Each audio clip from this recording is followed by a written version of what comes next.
समधन जी, मेरी बात सुनिए। मैं आपके सामने हाथ जोड़ता हूँ। आपने मेरी बेटी पर हाथ उठाया, उसे मारा पीटा। चलिए ये सब बात एक और जाने देते हैं। समधन जी, कम से कम इसे घर से तो ना निकालिए ना। अरे आपके बेटे की पत्नी है ये, आपकी घर की बहू है ये। समझती क्यों नहीं है समधन जी? कहाँ जाएगी बेचारी मेरी बच्ची? अरे समधन जी, इतने उम्मीदों से मैंने इसका ब्याह करवाया था इस घर में। समधन जी, कुछ तो रहम करिए मेरी बच्ची के ऊपर। अरे हाथ जोड़िए चाहे पैर। मैंने अपने बेटे की शादी करवाई थी कि उसका घर बसेगा, उसका परिवार बसेगा। पर सच्चाई तो ये है कि आपकी बेटी इस लायक ही नहीं है। शादी को 4-5 साल होने को आ रहा है, अभी तक इसकी गोद न भरी। अब मैं किस बात का इंतजार करूँ? हाँ, अपने मरने का? जब मैं मर जाऊँ तब? पोता पोती के शकल तो ये मुझे दिखा नहीं सकी, क्या करूंगी इसे रख के घर में? अरे भैंस भी आदमी वो पालता है, कम से कम उससे गोबर दूध किसी चीज का तो सुख होता है। इसे किस लिए रखूं मैं इस घर में? इसने तो आज तक एक कानी चूहा को भी नहीं जन्म दिया है। अरे समधन जी, कैसे कैसे शब्दों का प्रयोग कर रही हैं? बेटी का बाप हूं मैं। कम से कम ये तो सोचिए, मेरे सामने ही मेरी बच्ची को क्या क्या कह रही हैं आप। समधन जी, समझने की कोशिश करिए। आपने दिखाया सुनाया तो है मेरी बेटी को ना। कहीं कहीं तो मेरी बेटी के अंदर कोई कमी नहीं दिखी ना डॉक्टरों को। जांच में भी कुछ नहीं निकला है, तो आप ऐसे इसे कैसे बांझ बता सकती हैं? बहन जी, अरे समझने की कोशिश करिए। घर परिवार सामंजस्य से चलता है। आप सब इंतजार करिए। भगवान आज नहीं तो कल आपकी ख्वाहिश जरूर पूरी करेंगे समधन जी। हाँ हाँ, पूरी करेंगे भगवान मेरी ख्वाहिश। पर मैं इतना जान चुकी हूँ कि तुम्हारी बेटी से नहीं करेंगे। ये बांझ है बांझ, लेकर जाओ अपनी इस बांझ बेटी को यहाँ से। हमें नहीं रखना इसे। अरे मुझे अपने बेटे का परिवार बसवाना है। ये चाहती हूँ मैं कि मेरे बेटे का घर परिवार चले। इस बांझ को घर में क्यों रखूंगी भला? लेकर जाओ अपनी बेटी को, बस और कुछ नहीं सुनना मुझे। अब इससे ज्यादा अगर तुम्हारी बेइज्जती ना करवाना चाहते होगे ना, तो चुपचाप से इसे लेकर चले जाओ यहाँ से। पापा चलिए यहाँ से, चलिए। जब जिस पति के साथ मुझे रहना है, मेरा पति जब मुझे यहाँ नहीं रखना चाहता, तो मैं इस घर में रहकर क्या करूँगी? समझने की कोशिश करिए पापा। अपनी बेइज्जती करवाने से अब कोई फायदा नहीं है। चलिए यहाँ से। ये थी रोहिणी। रोहिणी की शादी को 4 साल हो गए थे, पर रोहिणी को अभी तक कोई बच्चे न हुए थे। डॉक्टरों से काफी इलाज करवाया गया था, पर हर बार यही पता चलता कि रोहिणी के अंदर कोई कमी नहीं है। पर रोहिणी के पति ने कभी भी ना इलाज कराया, न ही जांच कराई, और आज इन लोगों ने रोहिणी को मार मार कर इस घर से बाहर निकाल दिया। एकदम से गजब ही करते हैं आप समझी जी, बता रही हूँ मैं सच में। अरे घर में एक और बहू आपकी माँ बनने वाली है, घर में खुशहाली आने वाली है, ऊपर से आप इस बांझ को यहाँ ले आए। अरे मेरी बेटी अगर इसका चेहरा देखेगी तो फिर उसके ऊपर उसके बच्चे पर कितना गलत असर पड़ेगा, सोचा नहीं आपने एक बार भी? हाँ, ये कैसी बातें कर रही हैं समधन जी? ये घर मेरी बेटी का भी है। मेरी बेटी यहीं पल कर पोस कर बड़ी हुई है, यहीं जन्म हुआ है उसका इसी घर में। ये घर उसका भी है। जितना मेरे बेटे का अधिकार है इस पे, इतना ही मेरी बेटी का भी है। कहाँ जाती है? इसके ससुराल वालों ने तो इसे बांझ के कर उस घर से निकाल दिया। मैं भी इसे यहाँ ना लेकर आता तो कहाँ जाती मेरी बच्ची? अब कुछ भी कहो समधी जी, बांझ को कोई बांझ नहीं कहेगा तो और क्या कहेगा? अरे शादी को 5 साल होने को आए थे और अभी तक एक बच्चा न पैदा कर सकी, तो क्या इस बांझ की आरती उतारेंगे वो लोग? छोड़ दिया उन लोगों ने, और आप इस मनहूस को लेकर हमारे घर में आ गए। ये भी नहीं सोचा कि आपके बेटे के होने वाले बच्चे पर इसका कितना गलत असर पड़ेगा।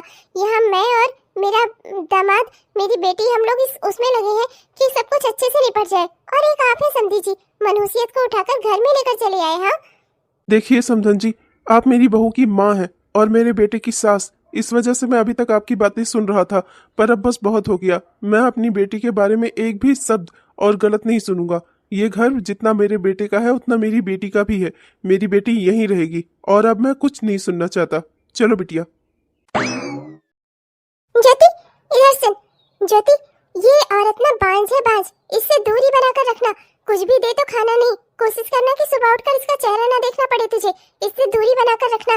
राम राम सीता राम। अब मैं क्या ही कहूँ बिटिया, बांझ को उठाकर घर में ले आया तेरा बुढ़ा।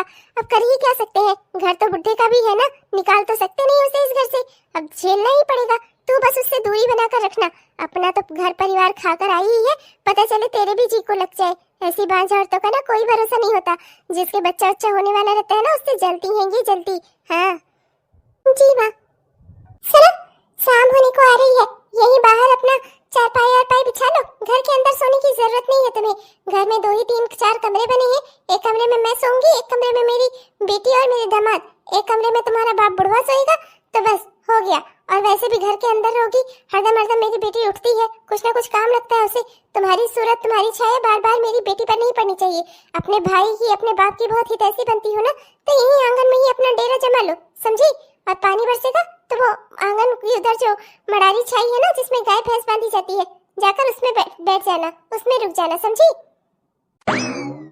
बिटिया, बिटिया मुझे माफ कर दो। देख रहा हूँ जब से आई हो ये औरत तुमसे अपनी बेटी का सारा काम, घर का सारा काम करवा रही है, ऊपर से तुम्हें अपने ही घर में घुसने तक नहीं दे रही है। इस जिस घर को तुमने अपना समझा, हमेशा जिस घर को सजाया संवारा, आज उसी घर में तुम शरण नहीं ले पा रही हो।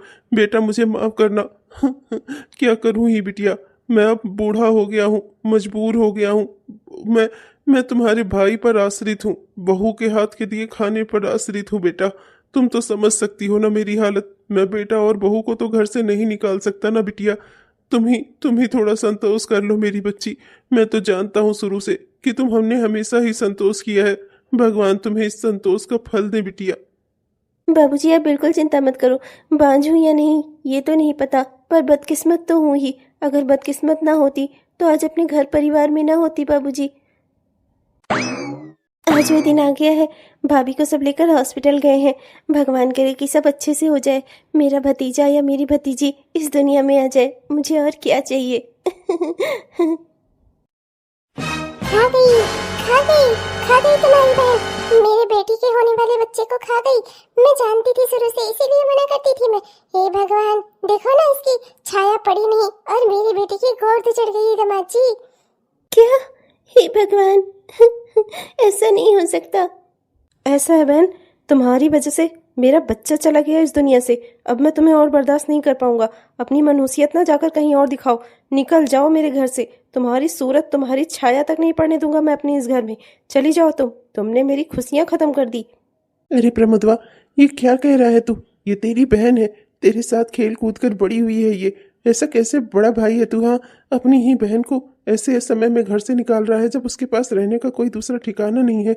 उसके ससुराल वालों ने उसका साथ छोड़ दिया और तू भाई होकर उसके साथ ऐसा बर्ताव कर रहा है।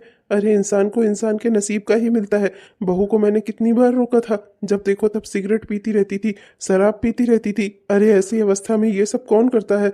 कितना उसे मना किया था, कूद कूद कर काम ना कर, बाल्टी ना उठा, ये सब कुछ ना कर, पर मेरी तो कोई सुनने वाला ही नहीं था ना।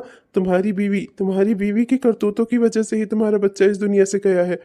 बस करिए पिताजी, अपनी बेटी को बचाने के लिए मेरी पत्नी पर झूठा इल्जाम लगा रहे हैं। और तुम बस इस घर से चली जाओ, समझी? तुम्हारा इस घर में रहना ना मुझसे बर्दाश्त नहीं है, तुम्हारी छाया मुझे बर्दाश्त नहीं है। और पिताजी, अगर आपको अपनी बेटी से इतना ही प्यार आ रहा है ना, तो आप भी इसके साथ चले जाइए यहाँ से। बाबूजी आप बिल्कुल चिंता मत करिए, भगवान ने जीवन दिया है तो रास्ता भी वही दिखाएंगे। बाबूजी आप अपना इस घर में रहिए, आप इस घर को छोड़कर मत जाइए बाबूजी। मैं अपने लिए कुछ ना कुछ कर लूँगी, आप बिल्कुल चिंता मत करिए बाबूजी। जिस ईश्वर ने मुझे जिंदगी दी है वही आगे का रास्ता भी दिखाएंगे। यार, मैंने तो सारे टेस्ट करवाए थे और टेस्ट में पता भी चला था भाभी जी के अंदर कोई कमी नहीं थी। मैंने तुझसे कहा भी था एक बार तू भी अपनी जांच करवा ले, क्या पता। अरे अगर बीमारी का पता चलता है तो उसका कुछ इलाज भी तो होता है, पर तूने मेरी बात ही नहीं मानी। अच्छी खासी लड़की को घर से निकाल दिया, अब फिर से दूसरा रिश्ता ढूंढ रहा है, दूसरी लड़की। हाँ, तो कहना क्या चाहता है? मतलब उसके अंदर कमी नहीं थी तो क्या मुझ में कमी थी? आदमी में कभी कोई कमी नहीं होती, समझा तू?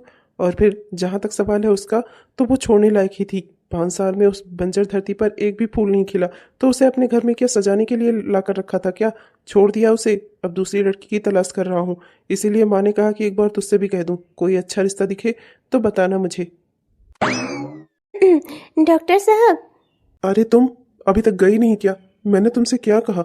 तुम्हारी बेटी का ये पहला बच्चा है और इसे अबॉर्ट नहीं कर सकते, समझ में नहीं आता क्या? अरे अच्छे से खिलाओ पिलाओ इसे, इसका ख्याल रखो, और इसके हस्बैंड जहाँ कहीं भी गए हो उन्हें वापस बुला लो। दिक्कत की क्या बात है? हाँ, अब क्यों मामा कर रही है? हाँ, क्या करूं क्या मैं? हाँ, देखा नहीं तूने, उस डॉक्टर ने साफ मना कर दिया। तब तो तुझे कितना मना किया करती थी कि नहीं लड़कों के साथ मत घूमो दिन रात, पर नहीं, जब होता था तब दिन रात लड़कों के साथ घूमती रहती थी। अब नतीजा सामने आया है तो माँ याद आ रही है। हाँ, अब करूं क्या? मुझे तो खुद कुछ समझ में नहीं आ रहा है। उन लड़कों में से कोई एक भी तेरे बच्चे की जिम्मेदारी लेने को तैयार नहीं है। दुष्ट कहीं की, अगर पहले ही ये सब कुछ सोच लिया होता तो बात यहाँ तक न पहुँचती। अब मुझे तो खुद समझ में नहीं आ रहा कि मैं क्या करूँ। माँ माफ कर दो, मैं सॉरी सीता उसी के साथ घूम रही थी माँ, पर जब मैंने उसे ये बात बताई तो उसने मुझसे कहा कि पहले वो मुझसे शादी करेगा। इसी से मैं और लेट हो गया माँ। उसके बाद वो मुझे छोड़कर भाग गया माँ, जब मैंने उस पर ज्यादा दबाव डाला तो। चल अच्छा अब रो मत। मैं तुझे कितना समझाती थी, अगर आज मेरी बात मान ली होती तूने तो ये दिन ना आता। पर अब चल रोना बंद कर। तू जानती है ना मैं तेरी आंखों में आंसू नहीं देख सकती। लड़कों की तो आदत ही होती है धोखेबाजी की। पर तुझे तो अपना सही रहना चाहिए था। क्या जरूरत थी शादी से पहले ये सब कुछ करने की। अब देखना आज तू भुगत रही है, मैं भुगत रही हूँ। और वो अपना सुरेश, वो तो भाग गया अपना, और ना ही वो तेरे बच्चे की जिम्मेदारी लेने आ रहा है। अब अगर मैं कोर्ट में केस करूँ, पुलिस में जाऊँ, कोई फायदा नहीं है। सब जगह बेइज्जती हमारी ही होगी। वो तो आज़ादी से अपनी जिंदगी जिएगा, पर तू गाँव मोहल्ले कहीं रहने लायक नहीं बचेगी। अब चाहे जो भी हो, मुझे ही अपनी बेटी की ज़िंदगी संवारनी होगी। एक्सक्यूज़ मी नर्स मैडम, वो जो यहाँ पर खड़े थे ना अभी, उन्होंने मुझे 500 रुपये उधार दिए थे। मैं उन्हें लौटाने आई, तब तक वो चले गए। जो अभी डॉक्टर साहब से बात कर रहे थे, आप प्लीज़ मुझे बता सकती हैं वो कौन थे और कहाँ रहते हैं? थैंक यू सो मच, तुमने ना मेरी बहुत हेल्प की। तुम्हारी वजह से ना मैं अपनी माँ के लिए इस मदर्स डे पर बहुत ही अच्छे से गिफ्ट लेकर जा रही हूँ। Thank you so much. अरे मैडम, इसमें शुक्रिया कैसा, ये तो मेरा काम ही है। पर आपसे एक बात बोलूं, अगर आप ये सोना चांदी गिफ्ट देने के साथ ही उनके साथ अगर आप एक पूरा दिन बिताएंगी ना, तो उन्हें और भी अच्छा लगेगा, उन्हें स्पेशल फील होगा। क्या है ना कि माँ के लिए उसकी औलाद के से बढ़कर ना तोहफा कोई दूसरा नहीं हो सकता। और दिन तो आप लोग अपने काम में व्यस्त रहते हैं, पर कम से कम मदर्स डे वाले दिन तो आप अपनी माँ के साथ रह ही सकती हैं ना। देखिएगा, इन सोने के कंगनों से ज़्यादा खुशी उन्हें इस बात की होगी कि उनकी बेटी ने एक पूरा दिन उनके साथ बिताया, वो भी बिना किसी मोबाइल, कंप्यूटर, इंटरनेट के। अगर मेरी सलाह आपको अच्छी लगे तो मानिएगा, वरना भूल जाइएगा। बस मेरी भूल समझकर। नहीं, बहुत ही अच्छी सलाह दी तुमने, मुझे बहुत पसंद आई। थैंक यू सो मच, तुम बिल्कुल सही कह रही हो। मेरी माँ मेरी बचपन से लेकर आज तक की हर एक चीज, हर एक बात याद रखती हैं। छोटी छोटी सी बातों पर मुझे बताया करती हैं। अगर मैं एक पूरा दिन उनके साथ बिताऊंगी तो वाकई में उन्हें बहुत अच्छा लगेगा। वैसे भी जब से मेरी जॉब लगी ना, जिंदगी की भागदौड़ में इतना बिजी हो गई कि एक दिन का भी समय नहीं मिलता। लेकिन माँ के साथ उठना बैठना तो हर बच्चे को चाहिए। तुम बिल्कुल सही कह रही हो। मैं अपनी माँ के साथ कल का पूरा दिन बिताऊंगी, वो भी बिना mobile, laptop, computer, TV, internet के। और मुझे पूरा यकीन है कि मेरी माँ बहुत खुश होंगी। पर तब मैं उन्हें जरूर बताऊंगी तुम्हारे बारे में। सर आप, good morning sir. Good morning, good morning. काफ़ी अच्छे से मेरी शॉप संभाल रही हो तुम। जब मैं तुम्हें जनरल स्टोर से यहाँ पर ला रहा था कि चलो मेरी ज्वेलरी शोरूम में तुम, तब तो तुम आने को तैयार ही नहीं हो रही थी। कह रही थी मुझे तो कुछ समझ में ही नहीं आता, ज्वेलरी कैसे बेचूंगी, क्या करूंगी। मैंने तुमसे कहा था कि बस 2 दिन रुक जाना, सब तुम्हें सिखा देंगे। और आज देखो, मेरे यहाँ की बेस्ट वर्कर हो तुम, बहुत बिक्री करवा रही हो मेरी। पर मैं सोच रहा था कि इसके एवज में मैं भी तुम्हें थोड़ा प्रॉफिट दे दूं।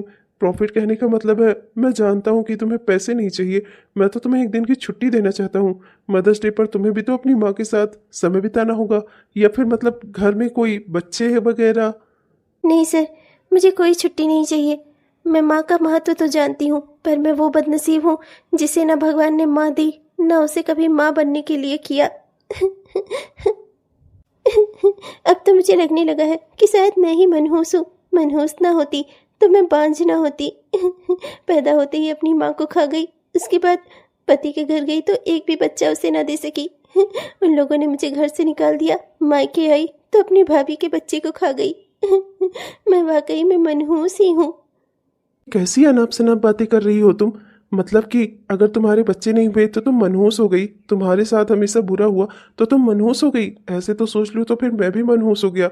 मुझे ही देख लो, मेरे माँ बाप मुझे इस दुनिया में अकेला छोड़कर हमेशा हमेशा के लिए इस दुनिया से चले गए। मैं बिल्कुल अकेला रह गया। पत्नी का साथ था पर पैसे नहीं थे मेरे पास, तो मेरी पत्नी मेरे ही दोस्त के साथ भाग गई। अब इसमें किसका दोष दूं मैं, खुद का, कि मैं मनहूस था इसीलिए बारी बारी से हर कोई मेरी जिंदगी से चला गया और मैं अकेला रह गया। नहीं, लेकिन तब मैंने जीना सीखा, अंधेरे में रोशनी ढूंढना सीखा। सीखा कि उन लोगों की मदद कैसे करूं जो मेरे जैसे हैं। मैं एक अनाथ आश्रम चलाता हूं। मैं कल तुम्हें वहां लेकर चलूंगा, उन बच्चों से मिलना, और देखना तुम्हें बिल्कुल भी अपने बच्चों की कमी महसूस नहीं होगी। अपने बच्चे और पराये के बच्चे क्या होते हैं? बच्चे तो सभी बच्चे होते हैं, भगवान का रूप होते हैं, है कि नहीं? कल तुम वहां चलना, मैं तुम्हें उन बच्चों से मिलवाऊंगा। और साथ ही ना, मैं तुमसे एक बहुत ज़रूरी बात कहना चाह रहा था। मैं ना तुम्हें पसंद करता हूँ। मैं तुमसे शादी करना चाहता हूँ। क्या तुम मुझसे शादी करोगी? ये आप क्या कह रहे हैं सर? आप मेरे सर हैं और मैं इस ज्वेलरी शोरूम में काम करने वाली एक छोटी सी वर्कर। मेरी ज़िंदगी में सब कुछ हमेशा गलत ही हुआ है सर। मैं आपके काबिल नहीं। पर अभी तो तुम कह रही थी कि मैं भी मनहूस हूँ, तो मैं भी मनहूस हूँ। हो गए ना हम एक दूसरे के लेवल के। पर आप जानते नहीं, मेरे पति ने मुझे बस इसलिए छोड़ दिया था क्योंकि मैं मां नहीं बन सकती थी। मैं एक बांझ हूँ, और एक बांझ से कोई शादी भला क्यों करना चाहेगा, और वो भी आप जैसा इंसान। आपको तो बहुत अच्छी अच्छी लड़कियां मिल जाएंगी। अरे ये बेकार की बातें छोड़ो, मेरी बात सुनो। मुझे फर्क नहीं पड़ता कि बच्चे मेरे अपने खून से ही पैदा हों, कोई बात नहीं, मेरे अपने बच्चे नहीं हो सकते। अनाथ आश्रम में जिन बच्चों को मैं पाल पोस रहा हूँ वो भी तो मेरे अपने ही हैं। हम दोनों उन्हीं के माँ बाप बन जाएंगे, उन्हें खुशी खुशी पालेंगे, उन्हें एक अच्छी जिंदगी देने की कोशिश करेंगे। क्या कहती हो, अब तो हाँ कर दो। अरे लाख लाख बधाई समधन जी, आपको भी लाख लाख बधाई। आते ही मेरी बहू ने खुशखबरी सुना दी, इसे कहते हैं असली बहू। वरना ये खुशखबरी सुनने के तो मेरे कान तरस गए थे। चलना बेटा, चलकर मिठाई ले आते हैं। हाँ। मोहल्ले भर को बांटूंगी मैं। खूब सुनाया लोगों ने मुझे। वो मनहूस थी तेरी पहली पत्नी, उसकी वजह से खूब सुना मैंने चारों ओर कि आपकी बहू तो बांझ निकल गई, आपकी बहू तो बांझ निकल गई। ये है मेरी असली बहू, जिसने आते ही खुशखबरी सुना दी। चल बेटा, चल जल्दी से मेरे कुछ साथ कुछ तैयारियां करवा दे। फंक्शन रखूंगी मैं तो, फंक्शन। हाँ, गोद भराई का, सबको बुलाऊंगी, पूरे मोहल्ले को। हाँ। माँ, ये लोग तो खुशी से पागल हो गए हैं। अभी तक तो हमने कोई बड़ा फंक्शन भी नहीं किया था। शादी भी बहुत सादे तरीके से कर ली थी कि कोई आए ना, कोई जाने ना, कोई पहचाने ना मुझे। पर अगर ये लोग फंक्शन करेंगे तो कहीं मेरा भेद खुल ना जाए। माँ, अगर इन लोगों को पता चला कि ये बच्चा इनके खानदान का नहीं है तो कहीं ये लोग मुझे घर से ना निकाल दे। माँ चुप कर, ना खुद डर ना मुझे डरवा।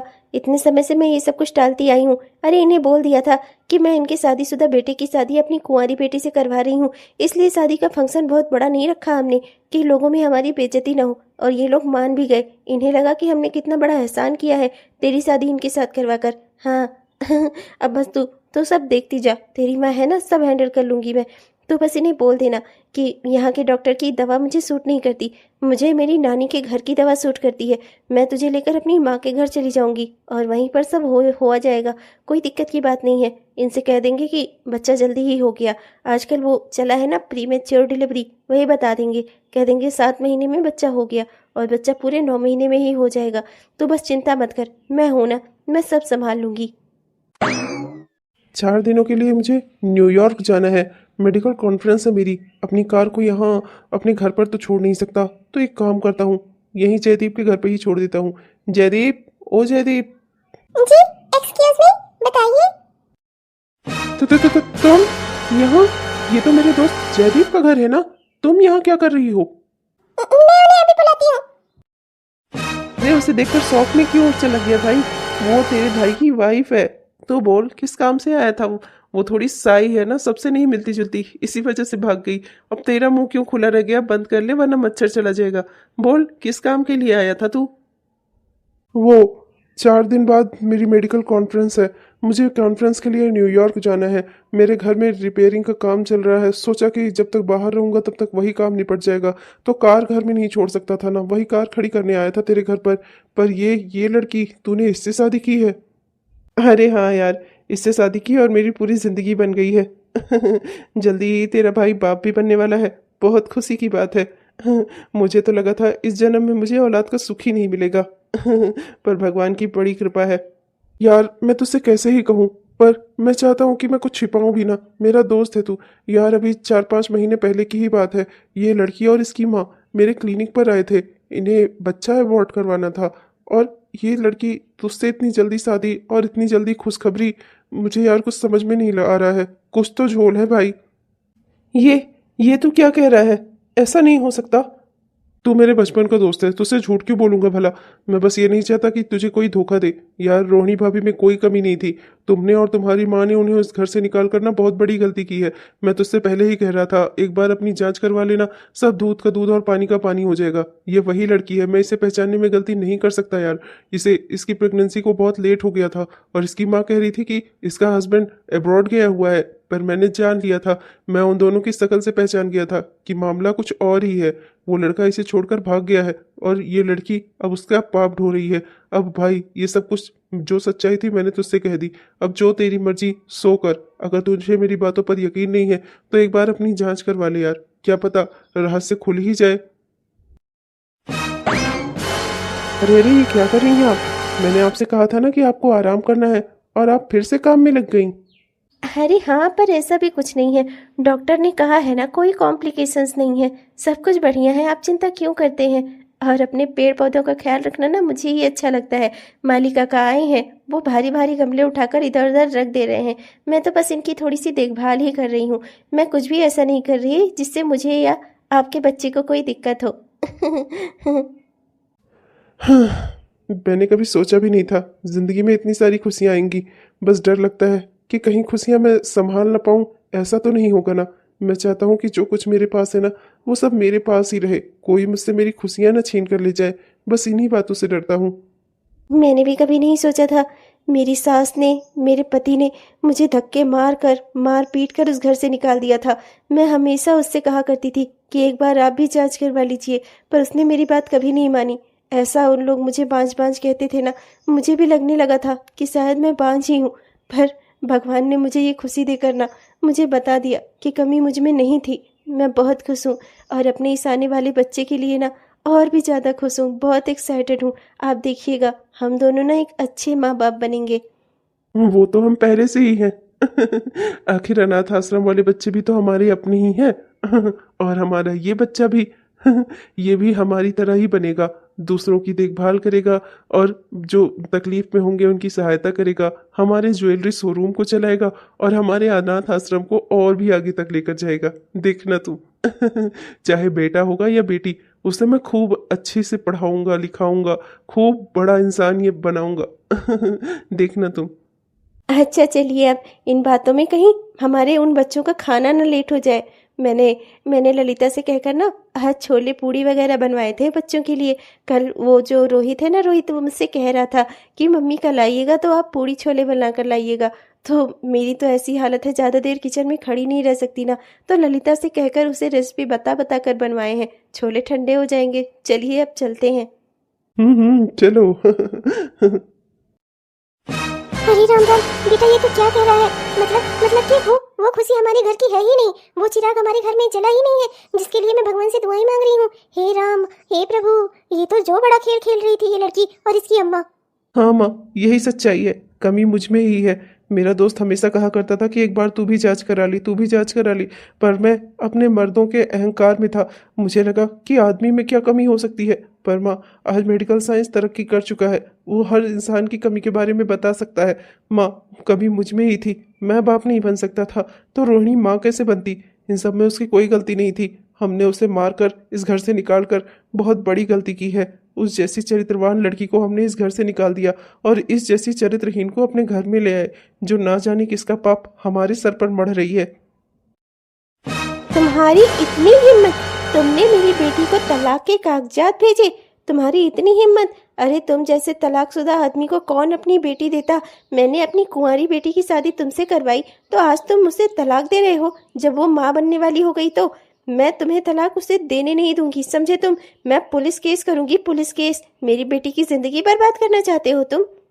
अच्छा, उल्टा चोर कोतवाल को डांटे। हाँ, ना जाने किसका पाप लिए फिर रही है तुम्हारी बिटिया। उसे लाकर मेरे बेटे के सर पर मर रही हो, उसका नाम लगा रही हो तुम। मैं सारी सच्चाई जान चुकी हूँ। जब मेरा बेटा बाप नहीं बन सकता तो तुम्हारी बेटी माँ कैसे बन गई? हाँ, ये सब कुछ जो तुम लोगों ने खेल खेला ना, सब खुल गया है हमारे सामने। अब निकल जाओ हमारे घर से। तुम्हारा इस घर में कोई कुछ नहीं है, समझी? और ना ही कोई जगह है। तुम जैसे चरित्रहीन को मैं अपने घर की बहू नहीं बना सकती, तुम्हारे बच्चे को अपने बेटे का नाम नहीं दे सकती, समझी? चलो जाओ यहाँ से, निकल जाओ हमारे घर से। मेरे घर में एक चरित्रवान बहू है। मैं रोहिणी को इस घर में वापस लेकर आऊंगी, मेरे बेटे की पत्नी को, और ये दोनों मिलकर कोई बच्चा गोद ले लेंगे। जो संभव होगा करेंगे अपना, पर तुम्हें हम इस घर में नहीं रखेंगे। धोखेबाज कहीं की, ना जाने किसका पाप होगा, कौन से जाति धर्म का, और ले आकर मेरे बेटे का नाम लगा रही थी। देखो तो जरा इन लोगों को। अच्छा, बहुत बड़े बड़े सपने देख रही हो बुढ़िया। अब के समय में ना ये संभव नहीं है। तुम्हारा बेटा तुम्हारी पहली बहू को तलाक दे चुका है। रोहिणी अब इस घर में वापस कभी नहीं आ सकती। जो कुछ भी इस घर में जो कुछ भी है ना, मेरी बेटी का है, और मेरी बेटी इस घर से कहीं नहीं जाएगी, समझी तुम? जाओ, जो करना है कर लो। रोहिणी को हम इस घर में आने ही नहीं देंगे, समझी? क्या संभव है क्या नहीं ना, मैं बताती हूँ। पुलिस केस कर दूंगी। दोनों माँ बेटी ना धोखाधड़ी के इल्जाम में जेल में चक्की पीसते हुए नजर आओगी, वरना अपना बुढ़िया बिस्तर बांधो और निकलने की तैयारी करो, समझी? बेटा तू जा अपना रोहिणी को लेकर आ। बहुत हो गया इन लोगों की बातें सुनने से ना, कुछ नहीं होने वाला। एक बार रोहिणी इस घर में आ जाए, बाकी तो मैं सब देख ही लूंगी। मैं अभी भी कहती हूँ समधन जी, इसमें नुकसान ना आपका भी होगा, आपके बेटे की भी बदनामी होगी चारों ओर। पता चल जाएगा लोगों को कि आपका बेटा भी बाप नहीं बन सकता। समझने की कोशिश करिए, मेरी बेटी ने भले ही एक गलती की हो, पर उस गलती के नाते ना घर परिवार आपका ही बस रहा है। मैं स्वीकार करती हूँ कि मेरी बेटी से गलती हुई है। प्लीज़ कोई पुलिस कंप्लेंट वगैरह मत करिए और ना ही मेरी बेटी को तलाक दीजिए। मैं आपके सामने हाथ जोड़ती हूँ, मेरी बेटी को इस घर में रहने दीजिए। एक बच्चे को अगर आपके बेटे का नाम मिल जाएगा तो उसकी भी ज़िंदगी संवर जाएगी। वो तो अभी इस दुनिया में आया भी नहीं है, उसकी क्या गलती है? आप मेरी बातों का यकीन करिए, मेरी बेटी से बस एक छोटी सी भूल हो गई थी जिसका खामियाजा ये भुगत रही है। मैं बस ये नहीं चाहती थी कि इसकी ज़िंदगी बर्बाद हो, वरना कौन सी माँ अपनी कुंवारी बेटी की शादी एक तलाकशुदा आदमी से करवाती है। पर मैंने ये करवाया जिससे इसकी ज़िंदगी बन सके। बहन जी, मेरी बेटी की ज़िंदगी बर्बाद मत करिए। मैं मानती हूँ इससे गलती हुई और हमने आपको धोखा दिया, मैं स्वीकार करती हूँ, पर मैं मजबूर थी, मैं माँ थी। मेरा दुख समझिए बहन जी, प्लीज़। अरे रे रे रे रे, मेरा गोलू मोलू, मेरा प्यारा बेटा। इतना छोटा सा है, इतना प्यारा सा है। मुझे कभी नहीं लगा था इतना छोटा सा बच्चा मेरा अपना होगा। मैं इसे गोद में लेने से भी डर रहा हूँ। सही में रोहिणी। रोहिणी, अरे पंकज जी, आप यहाँ? I am sorry Rohini, please मुझे माफ कर दो। मुझसे बहुत बड़ी गलती हो गई रोहिणी। मैं तुम्हारी सच्चाई जान ही नहीं पाया रोहिणी। तुम सही कहती थी, तुम बिल्कुल ठीक थी, तुम्हें कुछ नहीं हुआ था, कमी मुझ में थी। रोहिणी प्लीज मुझे माफ कर दो। आज मैं बहुत पछता रहा हूँ रोहिणी। तुम्हें पता है मेरे घर में एक ऐसी औरत आ गई है जो अपने पाप को मेरा नाम देना चाहती है। मैं सब कुछ समझ गया हूँ रोहिणी। तुम बहुत चरित्रवान और अच्छी औरत थी। मैंने तुम्हारे साथ बहुत गलत किया है रोहिणी। हो सके तो प्लीज मुझे माफ कर दो। अगर तुम चाहो ना तो मैं तुम्हें इस बच्चे के साथ अपनाने को तैयार हूँ। बस पंकज जी, बस बहुत हो गया। जब मन किया अपनी जिंदगी से बाहर निकाल दिया, जब मन किया लेने आ गई। हाँ, आपने मुझे तलाक दिया था, भूल गए क्या? आपसे अब मेरा कोई रिश्ता नाता नहीं है। किस मुंह से आए हैं आप मुझे यहाँ बुलाने? मैंने आपसे शुरू से ही कहा था एक बार आप भी जांच करवा लीजिए, तब आपने मेरी बात नहीं मानी। मुझे मार पीट कर आपने और आपकी माँ ने उस घर से बाहर निकाल दिया। और आज जब आप लोगों को मेरे चरित्रवान होने का पता चला तो मुझे मेरे बच्चे के साथ लेवाने आ गए। कितने स्वार्थी लोग हैं आप लोग। रोहिणी शांत हो जाओ यार, अभी तुम्हारे लिए इतना चिल्लाना ठीक नहीं है। डॉक्टर ने मना किया है, आराम से। क्या करूँ ही? देखिए ना इनको, कैसे स्वार्थी लोग हैं। इनके स्वार्थ पर ना मुझे गुस्सा आती है। आज उस औरत को अकेला अपने घर में छोड़कर चले आए। जब इन्हें पता चला कि ये बाप नहीं बन सकते तो वो बच्चा इनका अपना नहीं है, वो बात इन्हें खटकने लगी। और यहाँ जब मेरे चरित्रवान होने का पता चला तो मुझे अपने घर लिवाने आए हैं। मुझे मेरे बच्चे के साथ एक्सेप्ट कर सकते हो तो उस औरत को क्यों नहीं जिससे तुम्हारी शादी हुई है? तुमसे एक दिन गलती हुई थी, तुमने मुझे उस घर से बाहर निकाला था। आज वो औरत, उससे भी तो कोई गलती हो सकती है ना? हो गई उससे गलती। एक अगर अनजान बच्चे को अपना नाम दे दोगे तो तुम बर्बाद हो जाओगे। हाँ, मैं कहती हूँ अपने बच्चे और पराये बच्चे में फर्क क्या है? बस एक खून के कतरे का जो तुम्हारे शरीर से उस बच्चे के शरीर में चला जाएगा, बस इसी बात का। बस इसीलिए तुम इतना कुछ करने को तैयार हो गए। मुझे उस घर से निकाल दिया, उस लड़की को उस घर में ले आए, और आज जब पता चला कि उस बच्चे में तुम्हारा खून का अंश नहीं है तो तुमने उसे भी ठुकरा दिया। कैसे स्वार्थी इंसान हो तुम। आज मुझे मेरे बच्चे के साथ एक्सेप्ट करने को तैयार हो क्योंकि तुम्हें पता चल गया कि मैं चरित्रवान हूँ। तब मैं अपना घर परिवार छोड़कर तुम्हारे साथ चला चलूँ क्योंकि आज तुम्हें मेरी ज़रूरत हो गई। हाँ, चरित्रवान दूसरों का चरित्र देखने से पहले अपना चरित्र देखा तुमने? नीच गिरे हुए इंसान। मैं अपने घर परिवार से प्यार करती हूँ, तुम्हारी तरह नहीं। मैं अपने पति से प्यार करती हूँ, अपने बच्चे से भी प्यार करती हूँ। मेरा अब अपना घर परिवार है। जिंदगी में तुमने बहुत से पाप किए हैं, पर अगर एक अच्छा काम करना चाहते हो ना तो उस लड़की को उसके बच्चे के साथ अपना लो। एक बच्चे में अगर तुम्हारे खून का कतरा नहीं होगा तो इससे वो बच्चा पराया नहीं हो जाता, समझे? जन्म देने से बड़ा पालने वाला होता है। उस बच्चे को पालो, पोसो, उसे प्यार दो, सम्मान दो। देखना एक दिन बड़ा होकर वही बच्चा तुम्हारे काम आएगा, समझे? अपना खून ऊन कुछ नहीं होता, समझे? रोहिणी तुम सही कह रही हो। मैं ही गलत था। मुझे जब पता चला कि तुमने दूसरी शादी कर ली है तब तुम्हें ढूंढता हुआ मैं तुम्हारे घर तक गया। वहाँ पता चला कि तुम यहाँ हॉस्पिटल में हो तो मैं यहाँ चला आया। मुझे लगा कि ये परिवार तुमने मजबूरी में बनाया होगा और शायद आज भी तुम मुझसे प्यार करती होगी, पर अब मैं समझ गया मैंने तो तुम्हें उसी दिन खो दिया था जिस दिन मैंने तुम्हें अपने घर से बांझ कहकर निकाल दिया था। असलियत तो यही है कि रिश्तों में अगर एक बार दरार पड़ जाए ना तो फिर वो कभी नहीं भरती। रोहिणी मैंने तुम्हें खो दिया, पर तुमने मुझे जो शिक्षा दी है ना मैं उस पर जरूर अमल करूंगा। मैं सपना और उसके बच्चे को अपना नाम दूंगा। अरे अरे अब तो शांत हो जाओ मेरे बच्चों की अम्मा। इतना गुस्सा तुम्हारी सेहत के लिए ठीक नहीं है। और कुछ खाओगी? 7 बच्चों की अम्मा थी, आज से 8 बच्चों की अम्मा बन गई। अब आपको ना मेरी हर बात माननी होगी। चलिए फिर, खिलाना ही चाहते हैं तो प्यार से सेब काट कर खिला दीजिए, खा लूंगी। तुम भी ना।